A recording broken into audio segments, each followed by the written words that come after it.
The lights are on long before the sun comes up in Prophetstown. Good morning. The coffee pours as freely as the conversation at the Prophet family restaurant. There you go, Larry. Anything else for the two of you at the moment? Hosting a daily group of regulars who talk about everything from politics to the small town gossip. I seen you pull up, so I got your coffee ready. Where am I at? Right here. Your usual spot. Amber Posey Rippey has been waiting tables here for 15 years. Born and raised in Prophetstown, she has seen and heard it all. It's everything, small town America. You know all your regulars, you know all the customers. Steve Lindahl regularly finds himself at the middle table, where the topic of conversation has centered on Illinois football a lot more as of late, and Prophetstown's most famous native, Bret Bielema. It's a little exciting for Illinois, put us back in the spotlight. Lindahl and the Bielemas were neighbors when Bret was growing up on an 80-acre hog farm south of town.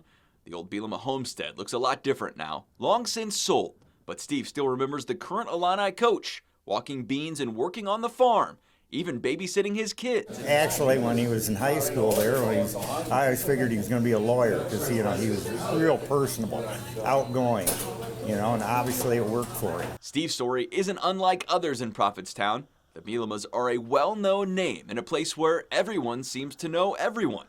Bret's legacy remains at his old high school, with pictures in the hallway of the Panthers grad. Prophetstown Athletic Director Derek Cox says it means a little more. The Illini coach now represents both his home state and the Panthers on the big stage. Small town, I think everybody, they're invested in it. They follow up to Wisconsin, to Arkansas, wherever he went, they want him to do well. The Panthers still play football here on the same field where Bielema suited up on more than 3 decades ago, although the school now co-ops with Erie for all sports. This is where the foundation for all of Bret's future success was laid, and he seemingly did it all. From the football field to wrestling, track and field to playing the tuba in the band, all in the no stoplight town of about 2,000 people. I was like 4 years old when we moved there, and basically spent every day of my life there until I went to college, and was shaped a lot obviously by the family I was around, my mom, my dad, my 2 brothers and 2 sisters, but also the community.